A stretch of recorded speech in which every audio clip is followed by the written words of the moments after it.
चलिए अब इसके बाद से एक रिलेशन है वक्रता त्रिज्या r और फोकस दूरी f में संबंध। जरा इसके बारे में वापस जानते हैं। वक्रता त्रिज्या क्या है, हमने बताया था कि अगर कोई यह एक गोलीय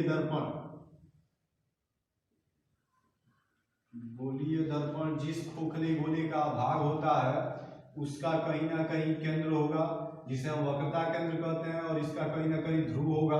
तो इस वक्रता केंद्र और ध्रुव के बीच की जो दूरी है इसी को हम वक्रता त्रिज्या कहते हैं। या फिर सीधे तौर पे आप ये कह सकते हैं कि गोलीय दर्पण जिस खोखले गोले का भाग होता है उसी की त्रिज्या को हम वक्रता त्रिज्या कहते हैं। और फोकस बिंदु आपको बताया था कि फोकस बिंदु क्या है, तो उनके बीच में हमें संबंध स्थापित करना है। देखते हैं कि ये कैसे संबंध स्थापित होता है। चलिए थोड़ा सा फोकस पहले मालूम किया जाए अवतल दर्पण के लिए कि फोकस क्या होता है। आप अगर यहां पर यह एक अवतल दर्पण है तो इसके लिए ये मुख्य अक्ष हुआ, यह आपके पास इसका वक्रता केंद्र। अगर एक प्रकाश की किरण इसके मुख्य अक्ष के समांतर चल रही है तो यह परावर्तन के पश्चात कहां से होके जाएगी, तो फोकस से, यानी 100% ये फोकस इसका यहीं पे है। तो इस फोकस और ध्रुव के बीच की दूरी को हम फोकस दूरी कहते हैं। ये आपके पास वक्रता त्रिज्या सी और पी के बीच का। अब अगर हम इससे इस बिंदु को, इस आपतित बिंदु को अगर हम मिलाते हैं यहाँ पर इस आपतन बिंदु को, तो यहाँ पर ये बिल्कुल इसके लंबवत होगी। यहाँ पर एक स्पर्श रेखा अगर खींचे तो ये 90 अंश का कोण बनाती है। यहाँ पर अगर आप सी से ए को मिलाते हैं तो यह हो गया आपके पास आपतन कोण, यह हो गया आपके पास परावर्तन कोण। ये आई और ये क्या आर। अब जरा देखें, यह इसके समांतर है और ये जो रेखा है वो इन दोनों के लिए एक तिर्यक रेखा का काम कर रही है। आप जानते हैं कि जब दो समांतर रेखाओं को एक तिर्यक रेखा काटती है तो ये एकांतर कोण बराबर होते हैं। तो बिल्कुल वैसे ही कि यह कोण आई है और ये भी आपके पास कितना हो जाएगा आई, क्योंकि ये दोनों एकांतर कोण है।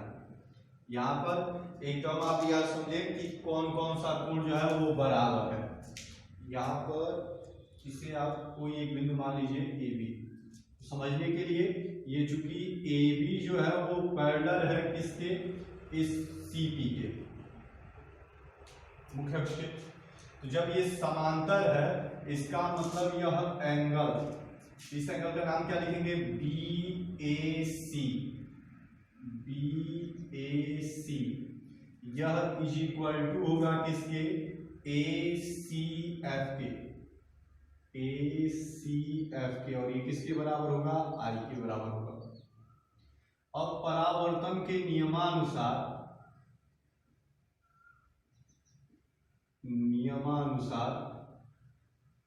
आप क्या लिखेंगे, जानते हैं कि I इज इक्वल टू होता है जितने का आपतन कोण उतने का ही परावर्तन कोण। अतः इस त्रिभुज, कौन से त्रिभुज में, ए सी एफ में, या देखें जब ये दो कोण बराबर हैं, हम जानते हैं कि किसी त्रिभुज में अगर उसके दो एंगल बराबर हैं, दो कोण बराबर हैं, तो उनके आमने सामने की भुजाएं भी बराबर होती हैं। यानी ये आई और आर जब बराबर है तो इस आई के सामने वाली भुजा ए एफ बराबर होगी किसके, तो सी एफ के। ये मानेंगे समीकरण नंबर 1। कुछ देर के लिए या फिर रहने दीजिए। अब एक टर्म आप हमेशा लिखेंगे कि अगर ये दर्पण एक बार बड़ा है, जैसे दर्पण का द्वारक, यहाँ पे एक शब्द आ रहा है, तो इनके अगर ये दर्पण बड़ा है तब तो ये ए यहां पर है, लेकिन अगर ये दर्पण छोटा होता चला जाए, जरा देखिएगा इसे समझा रहे हैं कि अगर ये दर्पण मान लीजिए इतना छोटा होता तो इससे परावर्तन कराने के लिए हम यहां से लेके चलते इसे, ये और छोटा हो जाए तो और नजदीक आता चला जाएगा। यानी इसे हम जितना छोटा काटते चले जाएंगे ये जो ए है वो पी के तरफ आता चला जाएगा। ये अगर छोटा होता चला जाए तो यह ए कहां पर आता चला जाएगा, पी पर। तो यदि दर्पण का द्वारक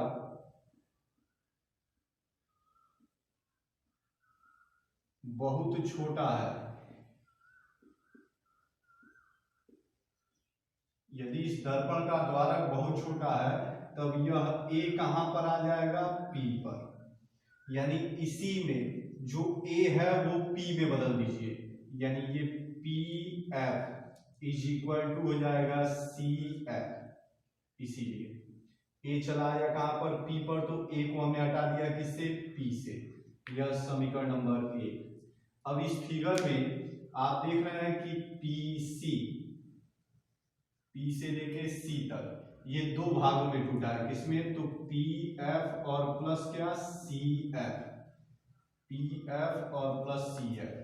तो ये P C is equal to P F और सी एफ को हम किसके रूप में लिख सकते हैं, पी एफ के रूप में, यानी 2 P F is equal to P C, यानी P F is equal to P C by 2।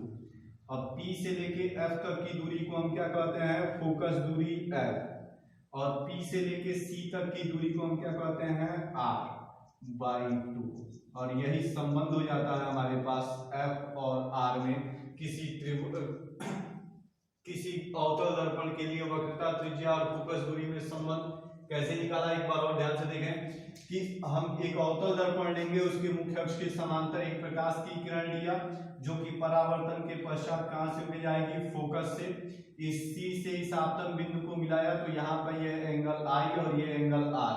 अब ये दोनों प्रकाश की किरणें एक दूसरे के समांतर हैं, तो ये I किसके इक्वल हो गया, यहाँ पर इस एंगल के, और हम जानते हैं कि I बराबर होता है R के। तो इस त्रिभुज में I और R बराबर हो गए तो इनके आमने सामने की भुजाएं बराबर होंगी, यानी AF बराबर CF।